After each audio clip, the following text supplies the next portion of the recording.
इस अप्सराओं से। मैंने कहा कि फिर अगर इनके शरीर में और इनके जीवन में कहीं अश्लीलता है तो फिर कोणार्क के मंदिर हमें जला देने चाहिए, फिर खजुराहो के मंदिर जला देने पड़ेंगे, फिर देवताओं की जितनी मूर्तियां हैं भारत में उन सबको जला देनी पड़ेंगी, फिर तुलसीदास की रामायण में जो सीता का वर्णन है उसको जलाना पड़ेगा, फिर वाल्मीकि ने जो सीता का वर्णन किया उसको भी जला देना पड़ेगा। अश्लीलता कहां है? फिर अश्लीलता तो निर्वानंद जी आपकी आंख में तुम उसमें गड़बड़ देख रहे हो, कहां गड़बड़ है? कौन सी न्यूनता आ गई? नृत्य में कहां सी कमी आ गई? ऐसा जवाब किसी ने दिया नहीं था। और मैंने कहा ज्यादा से ज्यादा रवाना कर देंगे, बाहर चले जाएंगे। नहीं सिद्धाश्रम, नहीं सिद्धाश्रम, कोई सिद्धाश्रम से कोई जिंदगी तो नहीं पार हो जाएगी। उनका कि आपने इनको कहा था, मैंने कहा था। और मैंने इसलिए कहा था कि यह नृत्य जीवन का एक आवश्यक तत्व है और उर्वशी और रंभा, मेनका और अप्सराएं भी जीवन का एक आवश्यक तत्व है। अगर आपको कोई श्लीलता अश्लीलता दिखाई दे तो आपकी आंख में जरूर हो सकती है, इनकी आंखों में कहीं कुछ नहीं है, इनकी आंखों में कोई न्यूनता नहीं है, कमी नहीं है। उसके बाद में एक चिंतन बना नृत्य का, गंधर्व का, संगीत का, भावनाओं का। और ये सारी बात और पृष्ठभूमि आपके सामने स्पष्ट करने के पीछे मेरा मकसद और मंतव्य यह था कि अप्सरा साधना करना भी उतना ही जीवन का एक आवश्यक तत्व और धर्म है जितना कि हम किसी देवता की साधना करें। वह देवता की साधना अलग रूप में की जाएगी, अप्सरा की साधना अलग रूप में की जाएगी। उसके लिए भी आपका एक सजग और प्रखर व्यक्तित्व होना चाहिए। और यदि आपके पास पुरुषत्व है, यदि आपके पास क्षमता है, यदि आपके पास जीवन शक्ति है, तो निश्चय ही आप साधना में सिद्धि प्राप्त कर सकते हैं। क्योंकि सिद्धि प्राप्त करने के लिए आप में एक बल होना चाहिए, साहस होना चाहिए, दृढ़ता होनी चाहिए। इस प्रकार से घिसा पिटा जीवन जीने वाले शिष्य नहीं बन सकते। मैं जीवन का, मेरे जीवन और मेरे शिष्य की तो परिभाषा बन ही नहीं सकती। मैं जीवन में इस प्रकार से जिंदगी जी नहीं।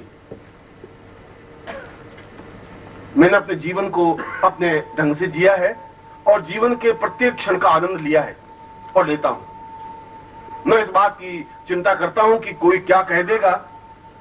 और यदि आलोचक पहले 500 थे, अब 600 अगर हो गए, तो मैं ये समझता हूं कि मेरी आवाज में कुछ ताकत और ज्यादा आई है, कुछ मुझे कहने की क्षमता पहले ज्यादा बढ़ी है, इसलिए 100 आलोचक और बढ़ गए।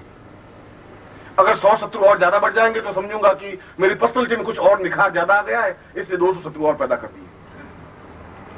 मुर्दा और कमजोर और गए बीते लोगों के शत्रु नहीं बनते, काय और नपुंसकों के शत्रु नहीं होते।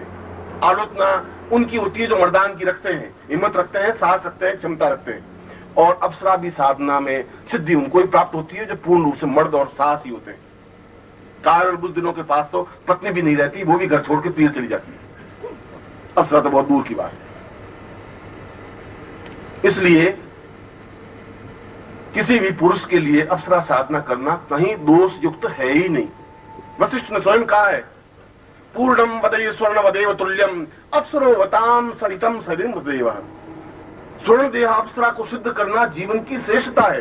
किसको कह रहे हैं? अपनी पत्नी मैत्री को, कात्यायनी को, दोनों पत्नियों को सामने बिठा करके वशिष्ठ कह रहे हैं कि मुझे जीवन में जितना रघुकुल पसंद है, मैं रघुकुल की रक्षा करने के लिए जितना धर्मगुरु हूं, उतना ही मुझे अप्सरा साधना करने में भी आनंद की अनुभूति होती है। क्योंकि जीवन में आनंद का प्रवाह अप्सराओं के माध्यम से संभव है।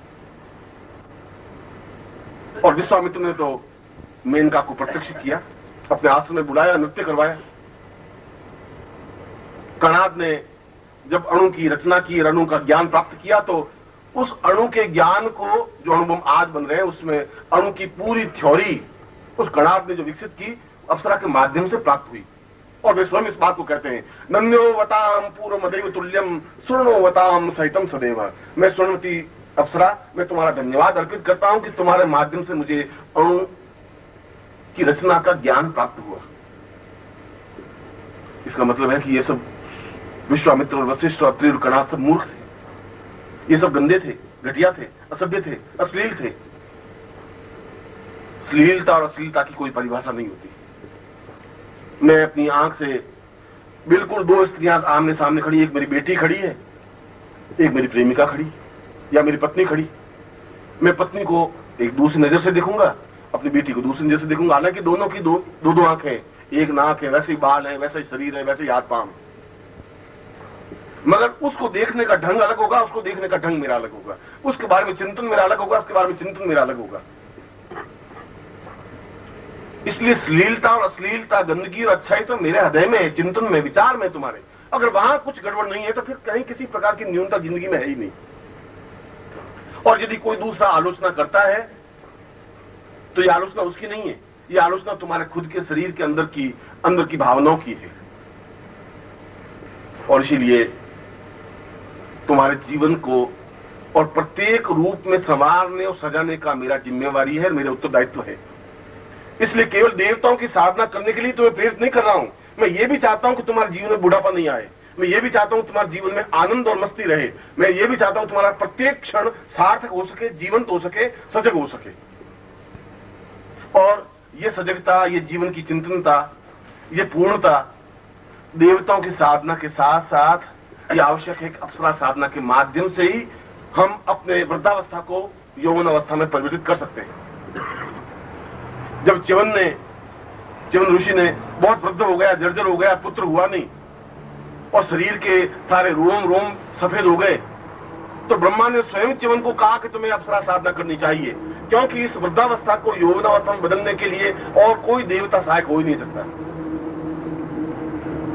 और च्यवन ने स्वर्ण अप्सरा साधना की और करके और पूर्ण यौवनमान प्राप्त किया, जिसको तुम च्यवन प्रास, जिनमें आगे जाके वेद की कई ग्रंथ रचनाएं की। ये तो तुम्हारे और मेरे एक बीच में एक एग्रीमेंट है, तुम्हारे मेरे बीच में एक संबंध है, और वह संबंध भावनाओं का है, हृदय का है, चिंतन का है, विचार का है। क्योंकि तुम मेरे शिष्य हो और मैं तुम्हारा गुरु हूं, तो मैं तुम्हारी प्रत्येक क्षण को जीवंतता दे सकूं, प्रत्येक क्षण को आनंद तृप्ति दे सकूं, पूर्णता दे सकूं। और ये पूर्णता और तृप्ति केवल देवताओं की साधना से सब कुछ नहीं मिल सकता, लक्ष्मी से सब कुछ नहीं हो सकता। मैंने अभी तुम्हें उदाहरण दिया कि लक्ष्मी से आनंद की अनुभूति नहीं हो सकती। तुम्हारे पास लक्ष्मी है, उससे तुम्हें नींद नहीं आ सकती, कोई जरूर नहीं नींद आ गई, तुम्हें भूख नहीं लग सकती, उससे अच्छे वस्त्र खरीदे जा सकते हैं, अच्छे मकान तो बनाए जा सकते हैं, जीवन का आनंद प्राप्त नहीं हो सकता। जीवन का आनंद तो जिसके साथ 2 मिनट बैठ करके बात करने में आनंद की अनुभूति होती हो, आनंद की अनुभूति होती है। किसी को आनंद रेडियो सुनने से आता है, किसी को टेलीविजन देखने से आता है, किसी को हिमालय में घूमने से आनंद आता है, किसी को काव्य ग्रंथ पढ़ने से आनंद की अनुभूति होती है। ये तो अलग अलग आनंद की अनुभूतियां हैं, मगर जीवन का हृदय पक्ष खुलना चाहिए। और यदि हृदय पक्ष खुलता नहीं है तो तुम्हारा जीवन एक लाश की तरह है, जिसको तुम कंधे पर ढोए हुए शमशान की तरफ एक एक मिनट के लिए जा रहे हो। हर क्षण तुम्हारा एक पग मृत्यु की तरफ बढ़ रहा है, प्रत्येक पग। अभी 2000 पग बाकी थे, तो अब 1999 पग बाकी रह गए, फिर 1998 रह गए, क्योंकि तुम्हें चेतनता है ही नहीं, तुम्हारा हृदय पक्ष जागृत ही नहीं है। और हृदय पक्ष जागृत नहीं है तो उस हृदय में अपने गुरु को तुम उतार ही नहीं सकते। खुला ही नहीं है दरवाजा, तो गुरु आएगा कहां से? जब दरवाजे किवाड़ बंद है हृदय के, तो गुरु उसमें प्रवेश ही कहां से कर सकेगा? फिर तुम्हारे जीवन में चेतनता आ ही नहीं सकती, फिर तुम्हारे जीवन में ज्ञान आ ही नहीं सकता, तुम्हारे जीवन में पूर्णता आ ही नहीं सकती, क्योंकि अधूरापन तुम में है, गुरु में न्यूनता नहीं है। गुरु तो तुम्हारे हृदय में उतरने के लिए तैयार है, मगर तुम अपना हृदय पक्ष जागृत तो कर सको, चेतनता दे सको। और तुम्हारा हृदय पक्ष खुलेगा तब तुम देवताओं का दर्शन कर सकोगे, हृदय पक्ष खुलेगा तब तुम अपने गुरु को सही ढंग से पहचान सकोगे। जब हृदय पक्ष खुलेगा तब तुम्हारे आंख में आंसू आ सकेगा, गले में एक आर्द्रता आ सकेगी, तब तुम झुक करके गुरु के चरणों में समर्पित हो सकोगे, तब तुम्हें एक आत्मसमर्पण का भाव आ सकेगा, तब तुम्हें एहसास हो सकेगा कि गुरु क्या है, शिष्य क्या है। और यह हृदय पक्ष जागृत केवल अप्सरा साधना के माध्यम से संभव है, देवताओं की साधनों के माध्यम से संभव नहीं है, और किसी देवता की स्तुति पूजा अर्चना के माध्यम से भी संभव नहीं है। यदि आपने आनंद लहरी पढ़ी हो, शंकराचार्य ने उस आनंद लहरी का वर्णन कभी आप जिंदगी में पढ़े तो संस्कृत का एक अद्वितीय ग्रंथ है, जिसमें भगवती पार्वती का वर्णन किया, उसके स्वरूप और सुंदरता का, उसके होठ का, उसके नाक का, उसके कान का, पार्वती के एक एक अंग प्रत्यंग का वर्णन किया है। और शंकराचार्य जैसे सन्यासी ने वर्णन किया है। इसका मतलब तो घोर अश्लील शंकराचार्य थे, इतना नाजुक और सुंदरता वर्णन कर दिया पार्वती का, और फिर मां का। बहुत गया आदमी था। अगर मैं ये शब्द बोलता हूं तो ये गड़बड़ मेरे हृदय की है, शंकराचार्य की नहीं, पार्वती की भी नहीं। एक नारी के गुलाब के पुष्प को अपने गुलाब का पुष्प कहा, इसमें दोष क्या हो गया? अगर मैं गुलाब का पुष्प नहीं कहता हूं तो मेरी न्यूनता है, तो मेरी कमजोरी है, तो मेरी घटियापन है। गुलाब के फूल को गुलाब का फूल कहने में कोई दोष नहीं है, सुंदरता को सुंदरता कहने में कोई संकोच नहीं है। हम इसलिए नहीं कहते कि लोग क्या कहेंगे और क्या हो जाएगा। संकोच तुम्हारा खुद का है, क्योंकि तुम्हारे हृदय के दरवाजे बंद हैं, उसमें विकसित है ही नहीं, उसमें खुलापन नहीं है। और खुलापन नहीं है तो तुम समझ नहीं सकते, दबे हुए हो, बींचे हुए हो। और मैं कह रहा हूं तुम मुर्दा शरीर हो और उस मुर्दा शरीर को ढो करके बढ़े जा रहे हो। इसलिए तुम्हारे चेहरे पर आनंद की लकीरें नहीं है, इसलिए तुम्हारे चेहरे पर मुस्कुराहट नहीं है, प्रफुल्लता नहीं है, अट्टहास नहीं है, हास्य नहीं है, विनोद नहीं है। एक बुझा हुआ चेहरा, जैसे कि अंगारा बुझ गया हो और बस धुआं जल रहा है और जिंदगी जल रही है, पहुंच रहे हो। तुम्हारी जिंदगी में कुछ 24 घंटों में अगर आप हिसाब लगा के देखें तो 5 मिनट भी मुस्कुराने के लिए नहीं है। टेंस तो है, तनाव तो है कि ये लड़का कहना नहीं मान रहा, बहू आई नहीं है, ये साली तनख्वाह का क्या होगा, ये तो है तुम्हारे पास, ये तो पूंजी बहुत है। मगर आप हिसाब लगा के देखें कि 24 घंटों में कितना मिनट मुस्कुराते हो? 5 मिनट भी नहीं। और यदि मुस्कुराते भी हो, इतनी फीकी मुस्कुराहट की लोग पहचान लेते कि ये नकली मुस्कुराहट है। आइए आइए, बहुत खुशी हुई आपसे मिलकर के। ये मुस्कुराहट है क्योंकि तुम्हारा हृदय पक्षी जागृत है ही नहीं। जब हृदय पक्षी जागृत नहीं तो मुस्कुराहट आ ही नहीं सकती।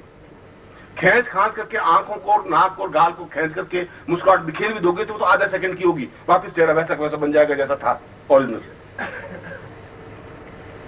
इसलिए कि तुम चिंताओं के बोझ से दबे हुए हो, इसलिए कि तुम्हारा हृदय पक्ष जागृत है नहीं, इसलिए कि तुम्हें अपने जीवन का एहसास नहीं है, इसलिए कि तुम अपने हृदय में गुरु को उतार नहीं सके। और मैं तुम्हें पहला पाठ पढ़ा रहा हूं कि तुम्हारा हृदय पक्ष जागृत होना चाहिए। मैं तुम्हें पहला पाठ पढ़ा रहा हूं कि हृदय में गुरु को स्थापित करना चाहिए। पहली बार पढ़ा रहा हूं कि तुम्हारे चेहरे पर मुस्कुराहट होनी चाहिए। पहली बार पढ़ा रहा हूं कि तुम्हें इस गंगा में डुबकी लगानी चाहिए, इसलिए कि उस डुबकी लगा करके बाहर जब निकलोगे तो तुम्हारे हाथ मोतियों से भरे हुए होंगे। समुद्र में जो डुबकी लगा सकता है वो मोती लेकर के बाहर निकल सकता है। किनारों पर बैठा हुआ व्यक्ति मर सकता है, घोंगे चुन सकता है, कीड़े मकोड़े चुन सकता है, मछलियां चुन सकता है, मोती प्राप्त नहीं कर सकता। मोती प्राप्त करने के लिए समुद्र के बीच में कूदना ही पड़ेगा। और जो कूद जाता है वह जीवन में सब कुछ प्राप्त कर लेता है।